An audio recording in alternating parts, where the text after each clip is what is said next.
प्रिय भक्तजनों, क्या आपने कभी यह सुना है कि गुरुवार के दिन भगवान विष्णु और मां लक्ष्मी की ऐसी पावन कथा है जिसे सुनने मात्र से जीवन के सारे दुख स्वयं मिट जाए। दर्शक बंधु, गुरुवार का यह पावन क्षण अपने आप में ईश्वर का संकेत है। यह वही शुभ दिन है जब सृष्टि के पालनहार भगवान विष्णु और वैभव, सुख व समृद्धि की अधिष्ठात्री मां लक्ष्मी अपने भक्तों की ओर विशेष दृष्टि डालते हैं। ऐसा माना जाता है कि इस दिन जो भी व्यक्ति श्रद्धा, संयम और शुद्ध मन से विष्णु लक्ष्मी की कथा को सुनता है, उसके जीवन में छिपे हुए कष्ट धीरे धीरे गलने लगते हैं, जैसे अंधकार के सामने दीपक टिक नहीं पाता। यह कथा केवल सुनने के लिए नहीं है, यह आत्मा से जुड़ने का माध्यम है। जब मन थक जाता है, जब रास्ते धुंधले लगने लगते हैं, जब कड़ी मेहनत के बाद भी फल नहीं मिलता, तब ऐसी ही कथाएं मनुष्य को भीतर से संभालती है। कहा गया है कि मां लक्ष्मी केवल धन नहीं देती, वे शांति देती हैं, संतोष देती हैं और वह दृष्टि देती है जिससे मनुष्य अपने जीवन की दिशा स्वयं समझ पाता है। आज जो भी इस कथा को सुन रहा है, हो सकता है उसके जीवन में कोई ना कोई बोझ हो। किसी के घर में कलह है, किसी के मन में भय है, किसी का भाग्य साथ नहीं दे रहा, तो कोई भीतर ही भीतर टूट चुका है। ऐसे समय में जब मनुष्य सब सहारे खो देता है, तब भगवान विष्णु की कथा ही वह आधार बनती है जो डगमगाते मन को स्थिर कर देती है। इसीलिए आज की इस पावन कथा को केवल कानों से नहीं, हृदय से सुनिए। मन को शांत कीजिए, चिंताओं को थोड़ी देर के लिए विराम दीजिए और अपने भीतर यह विश्वास जगाइए कि प्रभु सब देख रहे हैं। क्योंकि जब कथा श्रद्धा से सुनी जाती है, तब वह केवल कहानी नहीं रहती, वह जीवन में परिवर्तन की शुरुआत बन जाती है। अब आइए पूरे विश्वास और भक्ति भाव के साथ भगवान विष्णु और मां लक्ष्मी की इस दिव्य कथा में प्रवेश करें। लेकिन दर्शक बंधु, आगे बढ़ने से पहले आपको एक अत्यंत गंभीर बात बता दूं, जिसे हमारे प्राचीन धर्म ग्रंथ गरुड़ पुराण में स्पष्ट कहा गया है कि गुरुवार व्रत की कोई भी कथा हो या उससे जुड़ी कोई भी सीख, यदि उसे बीच में छोड़ दिया जाए तो वह केवल पुण्य से वंचित होना नहीं है, बल्कि वह पाप की श्रेणी में भी आता है। अधूरा सत्य कई बार व्यक्ति को गलत दिशा में ले जाता है। इसलिए आपसे विनम्र निवेदन है कि आज के इस गुरुवार व्रत की पावन कथा को अंत तक अवश्य सुने। यह कथा आपके जीवन का आईना है। हो सकता है इस कथा का कोई एक प्रसंग आपके जीवन की दिशा बदल दे और आपको उस अंधकार से निकाल दे जिसमें अनजाने में आप भी फंस सकते हैं। और यदि आप एक सच्चे सनातनी हैं, तो वो यह आपका धर्म भी है कि इस पावन संदेश को केवल अपने तक सीमित ना रखें। इस वीडियो को लाइक करें, अपने मित्रों और परिवार के साथ साझा करें और हमारे चैनल भैरम कथा सागर को सब्सक्राइब करना ना भूलें, ताकि आपको ऐसी ही जीवन बदलने वाली कथाएं निरंतर मिलती रहें। तो चलिए श्रद्धा और पूर्ण विश्वास के साथ इस गुरुवार व्रत कथा की शुरुआत करते हैं। एक बड्ढा पुराना मकान था, जिसकी छत पर नीम का पेड्डे था और दालान में कबूतरों के पर छिटकते रहते थे। इस मकान में 3 भाई अपने परिवारों के साथ रहते थे। दादाजी गुजरे हुए 15 साल हो गए, लेकिन उनके नाम से चली आ रही हार्डवेयर की दुकान आज भी पास के बाजार में थी। दुकान से अच्छी आमदनी थी, नौकर चाकर थे, त्योहारों पर विशेष पकवान बनते थे। बाहर से देखने वाला कोई भी इस परिवार को सुखी और संपन्न कह सकता था। लेकिन भीतर का सच यह था कि रसोई में चूल्हे के पास लक्ष्मी विराजती थीं, पर घर के किसी कोने में विष्णु का ठिकाना नहीं था। यानी धन था, शांति नहीं थी। बद्धी बहू, जिसे सब बद्धी अम्मा कहते थे, अपने कमरे में बैठकर अक्सर सोचती, यह घर जल रहा है और इसे बुझाने वाला कोई नहीं। झगड़े छोटी छोटी बातों पर होते। दूसरी बहू का कहना था कि उसके बच्चों के लिए दूध में मलाई कम दी जाती है। तीसरे भाई की पत्नी शिकायत करती कि उसकी ससुराल से लाए गए सामान का अपमान हुआ। सबसे बड्ढा झगड़ा था दुकान के हिस्से का। हालांकि तीनों भाई साथ बैठकर दुकान चलाते थे, पर हिसाब किताब को लेकर हमेशा संशय बना रहता। कौन कितना काम करता है, किसे कितना मिलना चाहिए, यह चर्चा भोजन की थाली में भी शोर करती। बद्धी अम्मा का अपना कोई पुत्र नहीं था, केवल एक बेटी थी जो विवाह के बाद परदेश चली गई थी। ससुराल में उनकी स्थिति एक पतंग जैसी थी, जो डोर से तो बंधी है, पर हवा के झोंके से इधर उधर डगमगाती है। वे न किसी से ऊंचा बोलती, न किसी के झगड़े में पढ़ती।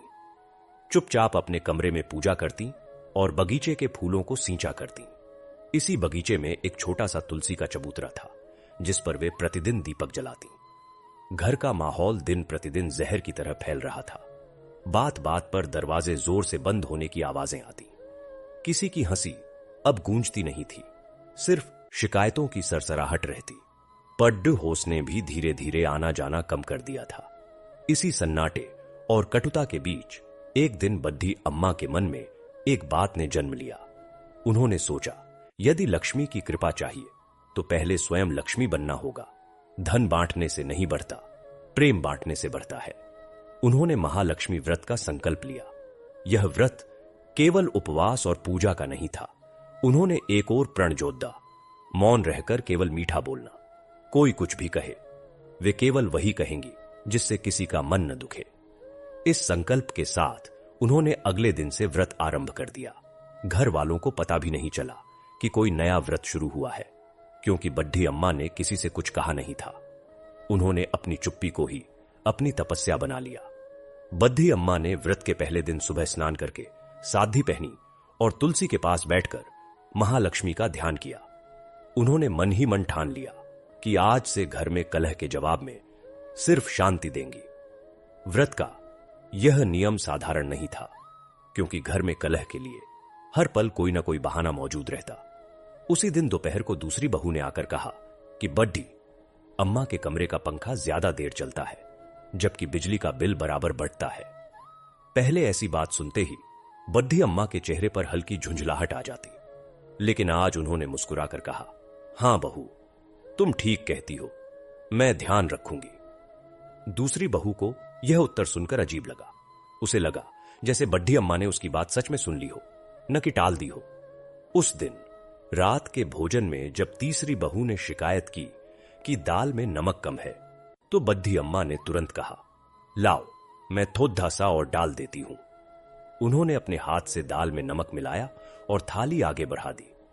तीसरी बहू कुछ बोल न सकी। उसे लगा जैसे उसकी शिकायत का कोई जवाब नहीं है, क्योंकि बड्ढी अम्मा ने उसे सहज ही स्वीकार कर लिया। ऐसी छोटी छोटी घटनाओं से घर की वायु में धीरे धीरे परिवर्तन आने लगा। बद्धी अम्मा की शांति एक ऐसा दर्पण बन गई जिसमें घर के बाकी सदस्यों को अपना चेहरा साफ दिखने लगा। दूसरी बहू को जब भी बड्ढी अम्मा का मीठा जवाब मिलता, वह सोचती कि क्या मैं हर बार कड़वा ही बोलती हूं। तीसरी बहू को अपनी शिकायतों पर बड्ढी अम्मा की मुस्कान याद आती। उन्हें शर्मिंदगी महसूस होने लगी, पहले हल्की सी, फिर गहरी। बद्धी अम्मा ने अपने व्रत का दूसरा नियम यह रखा कि वे किसी के काम में टांग नहीं अड्डाएंगी।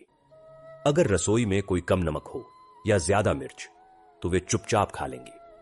अगर किसी ने उनकी चीज बिना पूछे उठा ली, तो वे टोकेंगी नहीं। यह सब करना उनके लिए आसान नहीं था। उनकी आदत थी घर की हर छोटी चीज का ध्यान रखना, लेकिन अब वे जानबूझकर अपनी इस आदत पर नियंत्रण कर रही थीं। उन्होंने देखा कि जब वे चुप रहती हैं, तो दूसरे स्वयं ही अपनी गलती समझने लगते हैं। यह सीख धीरे धीरे घर के दूसरे सदस्यों में भी आने लगी। बद्दे भाई, जो आमतौर पर दुकान के हिसाब किताब पर अपनी बात जोर देकर मनवाते थे, एक दिन चुपचाप छोटे भाई की बात सुनते दिखे। बद्दी अम्मा का मौन उनके लिए भी एक संदेश था। बिना बोले भी जीता जा सकता है, बिना लड्ढे भी समझौता किया जा सकता है। घर में पहली बार ऐसा हुआ कि कोई झगड़ा बीच में ही थम गया, क्योंकि बद्दी अम्मा ने उसे बढ़ने नहीं दिया। उनके इस संकल्प ने घर में एक नई चुप्पी पैदा कर दी थी, जो पहले की तरह सन्नाटा नहीं, बल्कि एक गहरी शांति थी। वह शांति उनके कमरे से निकलकर दालान में, रसोई में, आंगन में फैलने लगी थी। धीरे धीरे घर वालों को एहसास हुआ कि बड्ढी अम्मा कुछ अलग कर रही हैं। हालांकि किसी ने उनसे पूछा नहीं। सबने यह मान लिया कि उम्र के इस पड़ाव पर उन्होंने मौन धारण कर लिया है। लेकिन सच यह था कि उन्होंने मौन को नहीं, वाणी को साधा था। वे केवल वही बोल रही थीं जो मीठा था, और जो मीठा नहीं था उसे वे भीतर ही भीतर महालक्ष्मी को समर्पित कर रही थीं। 1 महीना बीत गया। बद्दी अम्मा के इस व्रत का असर अब घर के हर कोने में दिखने लगा था। दूसरी बहू, जो पहले हर बात पर अपनी सफाई देती थी, अब कुछ बोलने से पहले सोचती। तीसरी बहू, जो शिकायतों का पिटारा लिए घूमती थी, उसने एक दिन बद्धी अम्मा के कमरे में झाड़ू लगा दी, बिना किसी से कहे। बद्धी अम्मा ने कुछ नहीं कहा, बस मुस्कुरा दी। यह मुस्कान तीसरी बहू के लिए किसी इनाम से कम नहीं थी। बद्धे भाई और छोटे भाई के बीच दुकान के हिस्से को लेकर लंबे समय से चली आ रही कुनमुनाहट भी कम हुई थी। अब वे एक दूसरे से बात करते, चाय की दुकान पर साथ बैठते। यह सब इतना धीरे धीरे हुआ कि किसी का ध्यान ही नहीं गया कि परिवर्तन कब शुरू हुआ और कहां तक पहुंच गया। लेकिन अभी बहुत कुछ बाकी था। बाहरी दुनिया में परिवार का व्यापार धीरे धीरे लड्ढकधा रहा था। बाजार में नई कंपनियों ने एंट्री कर ली थी, जो सस्ते दामों पर सामान बेच रही थीं। पुराने ग्राहक अब दूसरी दुकानों की ओर देखने लगे थे। तीनों भाई दुकान पर बैठते तो हिसाब किताब के झगड़े कम हुए, लेकिन नए ग्राहक नहीं आ रहे थे। एक दिन ऐसा आया जब बड़े भाई ने चिंता में आकर कहा कि अब दुकान में पुराने माल के दाम से भी कम, पर बेचना पड़ेगा, नहीं तो सब बेकार हो जाएगा। छोटे भाई को यह बात ठीक नहीं लगी। उसने कहा कि इससे हमारी साख जाएगी। दोनों में तीखी बहस हुई, लेकिन किसी तरह बात शांत हुई। मगर आर्थिक संकट के बादल घर के ऊपर मंडराने लगे थे। उसी सप्ताह एक बद्धा व्यापारिक घाटा हुआ। एक पुराने ग्राहक ने बद्धी मात्रा में माल मंगाया था, लेकिन भुगतान के नाम पर धोखा दे दिया। उसने कंपनी बंद कर दी और फरार हो गया। तीनों भाइयों के हाथ लाखों रुपए का चूना लगा। यह रकम इतनी बड़ी थी कि उसे चुकाने के लिए घर में जो थोड़ा बहुत संचय था, वह भी नाकाफी था। उधर बैंक का लोन था, सप्लायरों का पैसा था। घर में तनाव चरम पर था। पहले जैसे झगड़े नहीं हो रहे थे, लेकिन इस घाटे ने सबको चुप कर दिया था। वह चुप्पी डर की थी, शर्म की थी, असहायता की थी। तीसरे भाई ने कहा कि अब घर बेचना पड़ेगा। दूसरी बहू रोने लगी। बद्धे भाई ने सिर पकड़ दह लिया। लगा जैसे अभी अभी जो शांति लौटी थी, वह भी इस संकट में डूब जाएगी। ऐसे समय में बद्धी अम्मा चुपचाप अपने कमरे में बैठी थीं। उनके हाथ में महालक्ष्मी व्रत की छोटी सी पोटली थी, जिसे वे प्रतिदिन पूजा के बाद खोलती और उसमें कुछ रुपए डाल देती। यह पोटली उन्होंने व्रत शुरू करने के दिन से बनाई थी। उसमें वे वह सब रखती जो घर के खर्च में से बचता। चाय के पैसे, कभी मिली छोटी सी बोनस, बेटी की भेजी हुई ईदी। कभी कभी वे दुकान से आने वाले नकद में से 10-20 रुपए अलग कर लेती। 3 साल में यह पोटली काफी भारी हो गई थी। उस दिन शाम को जब सब लोग उदास बैठे थे, बड्ढी अम्मा उठी। वे धीरे धीरे चलकर बैठक में आईं, जहां तीनों भाई और उनकी पत्नियां मौजूद थीं। किसी ने उनकी ओर ध्यान नहीं दिया। तब उन्होंने अपनी पोटली खोली और उसे उलटकर मेज पर रख दिया। नोटों के बंडल, चांदी के सिक्के, छोटे छोटे सोने के कंगन जो उनकी मां ने उन्हें दिए थे, सब कुछ मेज पर बिखर गया। कमरे में सन्नाटा छा गया। बड्ढे भाई ने चौंक कर कहा, अम्मा, यह सब क्या है? बद्धी अम्मा ने शांत स्वर में कहा, यह तुम्हारे पिता के जाने के बाद मैंने जोधा था। यह सब मेरा नहीं, इस घर का है। इसे ले लो। जो संकट आया है उसे दूर करो। उनकी आंखों में कोई लोभ नहीं था, कोई मोह नहीं था। वे इतने वर्षों से यह संग्रह कर रही थीं, शायद ऐसे ही किसी दिन के लिए। लेकिन यह सिर्फ धन का संग्रह नहीं था, यह उनके त्याग की तपस्या थी, उनके मौन व्रत का प्रसाद था। इस पोटली में हर नोट के पीछे एक कड़वे बोल को मीठा करने की साधना थी। हर सिक्के में एक शिकायत को चुपचाप सहने का संयम था। तीनों भाई स्तब्ध थे। उन्हें लगा जैसे उनकी आंखों से पर्दा हट गया हो। इतने वर्षों में उन्होंने कभी नहीं सोचा था कि बड्ढी अम्मा के पास भी कुछ अपना हो सकता है। वे तो बस एक छाया की तरह घर में रहती थीं, जिसे न कोई पूछता न कोई देखता। और आज उसी छाया ने पूरे घर को रोशन कर दिया था। दूसरी बहू की आंखें नम थीं। उसे याद आया कि कैसे उसने एक बार बड्ढी अम्मा से कहा था कि तुम्हारा कमरा बद्दा है, उसे छोटा कर दो। बद्धी अम्मा ने तब केवल इतना कहा था, हां बहू, जैसा तुम ठीक समझो। उस कमरे में ही बद्धी अम्मा ने यह पोटली छिपा रखी थी। तीसरी बहू ने सोचा, जिस महालक्ष्मी व्रत को वे पूछने लायक भी नहीं समझती थी, उसी व्रत ने आज घर बचा लिया। बड्ढे भाई ने धीरे से कहा, अम्मा, यह तुम्हारा अपना धन है, हम इसे कैसे ले सकते हैं?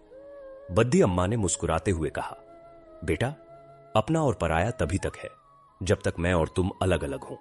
जब घर एक है तो सब अपना है। ये शब्द बद्धे भाई के सीने में उतर गए। उसने अपने छोटे भाइयों की ओर देखा। दोनों की आंखें नीची थीं, शर्म से, पश्चाताप से और कुछ ऐसा जिसे शब्द नहीं दिए जा सकते। उस दिन पहली बार तीनों भाइयों ने एक दूसरे का हाथ थामा।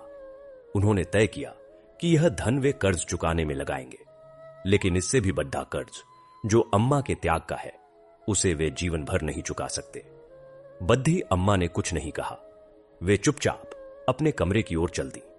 दालान में तुलसी का चबूतरा था, जहां उन्होंने दीपक जलाया। लौ हवा में हिली, पर बुझी नहीं। घर में पहली बार ऐसा लगा जैसे लक्ष्मी और विष्णु एक साथ विराजमान हो। धन था और शांति भी थी। उस रात घर में कोई सोया नहीं। तीनों भाई देर तक बैठक में बैठे रहे। बातें हुई, पुरानी यादें ताजा हुईं। पिताजी के समय की बातें, बचपन के झगड़े, साथ खेले गए कंचे, साथ खाई गई कचौड़ियां। यह सब इतने सालों तक कहीं खो गया था और आज बद्धी अम्मा ने उसे लौटा दिया। दूसरी बहू ने चाय बनाई और सबको पिलाई। तीसरी बहू ने मिठाई लाने की पेशकश की। बद्धी अम्मा के कमरे का दरवाजा बंद था, पर सब जानते थे कि वे जाग रही हैं। कोई उन्हें परेशान नहीं करना चाहता था। सुबह हुई तो बद्धे भाई ने सबसे पहले बैंक जाने का कार्यक्रम बनाया। कर्ज का कुछ हिस्सा चुकाना था, बाकी के लिए योजना बनानी थी। छोटे भाई ने कहा कि वह दुकान के लिए नए ग्राहक जोड़ने का प्रयास करेगा। बीच वाले भाई ने कहा कि वह पुराने ग्राहकों से संपर्क करेगा। पहली बार तीनों ने साथ मिलकर कोई योजना बनाई, बिना किसी संदेह के, बिना किसी स्वार्थ के। इस बदलाव को देख बड्डी अम्मा ने मन ही मन महालक्ष्मी का धन्यवाद किया। उनका व्रत अब पूरा हो चुका था। हालांकि उन्होंने तोड़ा नहीं था। व्रत तो उन्होंने मीठा बोलने का लिया था और आज पूरे घर की वाणी मीठी हो गई थी। अब उन्हें मौन रहने की आवश्यकता नहीं थी, क्योंकि अब घर में कड्डवाहट के लिए कोई जगह नहीं बची थी। अगले दिन बद्धी अम्मा ने सबको बुलाया। उन्होंने कहा, मैंने यह व्रत तुम सबके लिए किया था। यह व्रत धन पाने का नहीं, शांति पाने का था। आज मुझे लगता है कि मेरा व्रत पूरा हुआ। तीनों बहुओं की आंखें भर आईं। दूसरी बहू ने बद्धी अम्मा के पांव छुए। तीसरी बहू ने उनसे आशीर्वाद मांगा। बद्धी अम्मा ने सबको गले लगाया। उस दिन घर में फिर से हंसी गूंजी। पढ़ोसन ने आकर पूछा, क्या बात है, आज इतनी खुशियां?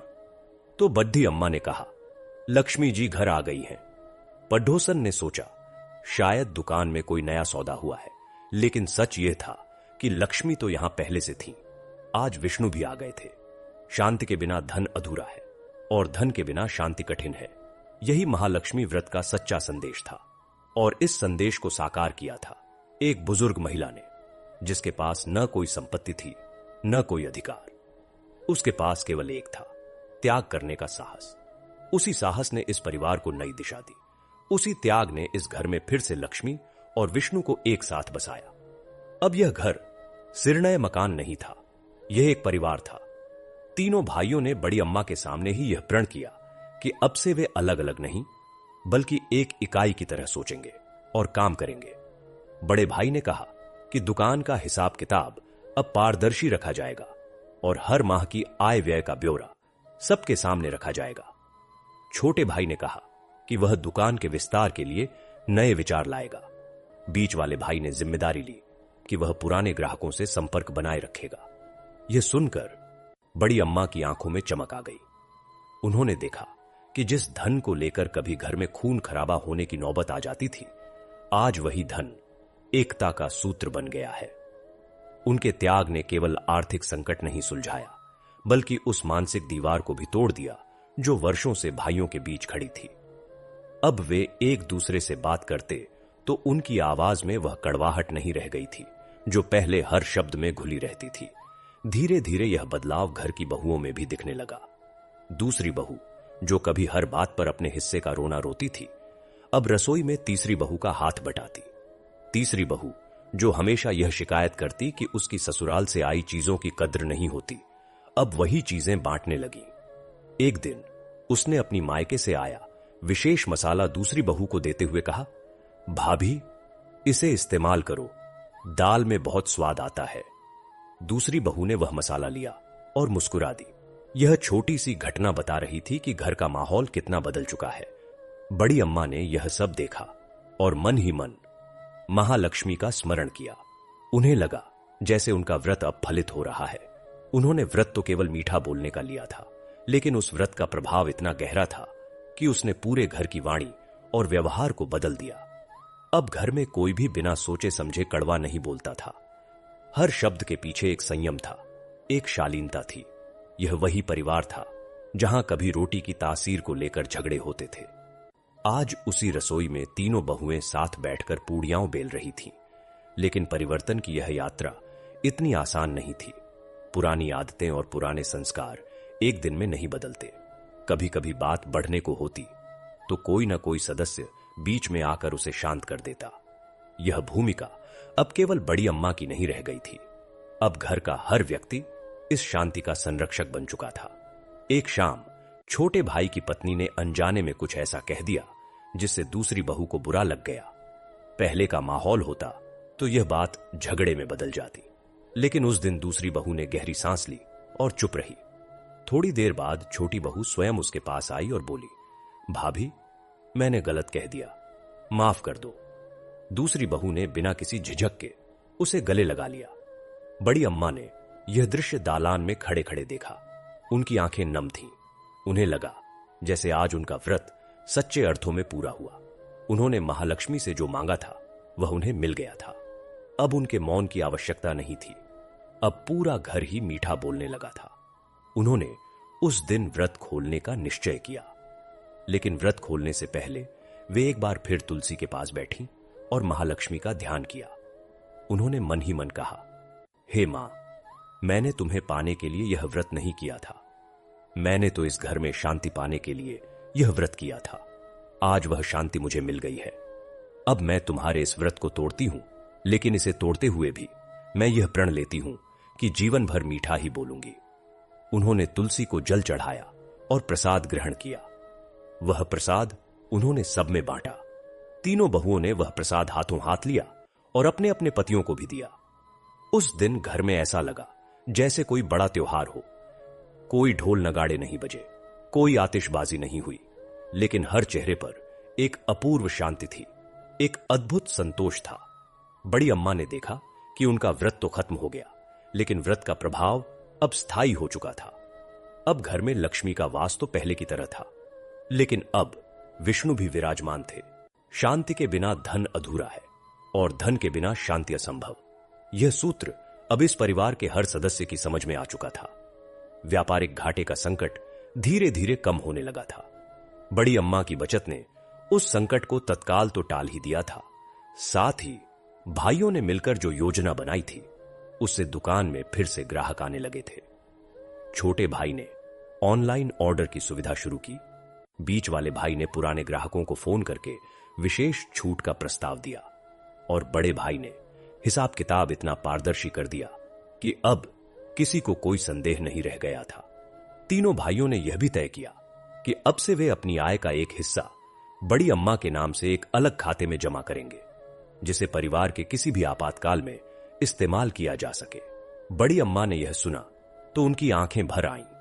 उन्होंने कहा, मुझे इस धन की आवश्यकता नहीं है, मुझे तो बस तुम सबका प्यार चाहिए। बड़े भाई ने कहा, अम्मा, यह धन नहीं, यह तो हमारा कर्तव्य है। तुमने हमें सिखाया कि परिवार कैसे एक रहता है। यह तुम्हारी देन है। हम चाहते हैं कि यह देन हमेशा याद रखी जाए। बड़ी अम्मा ने कुछ नहीं कहा, बस मुस्कुरा दी। उनकी मुस्कान में एक गहरा संतोष था, एक अटूट विश्वास था। अब उन्हें लगता था कि उनका जीवन सार्थक हो गया। जिस घर में वे कभी केवल एक छाया मात्र थीं, आज वे उस घर की आधारशिला बन गई थीं। उनके त्याग ने, उनके मौन ने, उनके मीठे बोल ने इस परिवार को नई पहचान दी थी।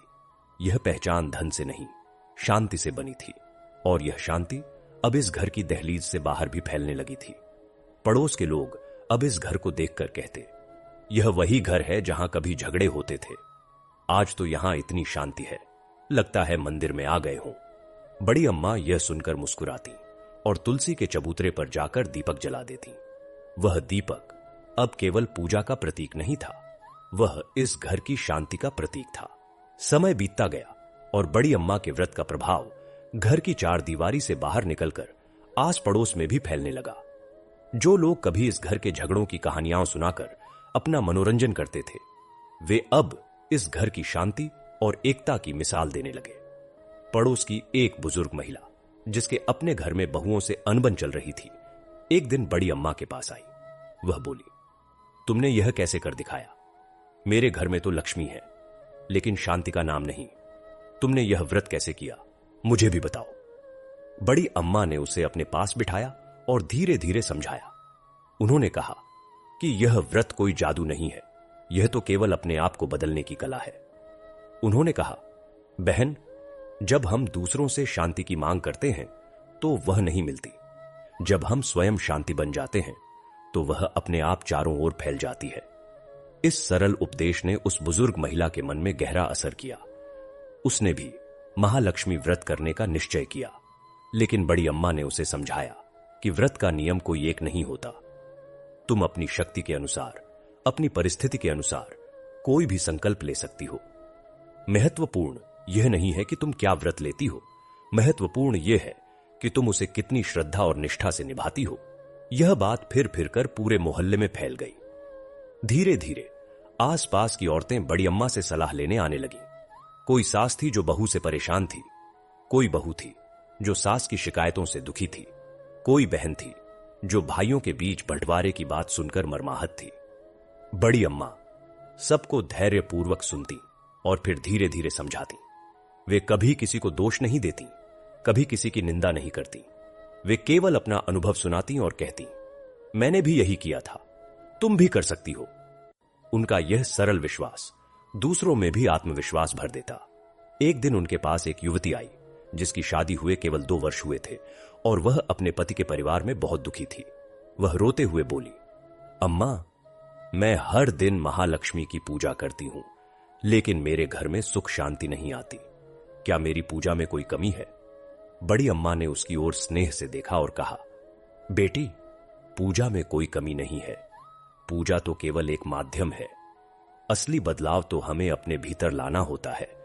तुम रोज मां से सुख शांति की याचना करती हो, लेकिन क्या तुमने कभी यह सोचा कि तुम स्वयं दूसरों के सुख का कारण बन सकती हो? युवती ने आश्चर्य से देखा।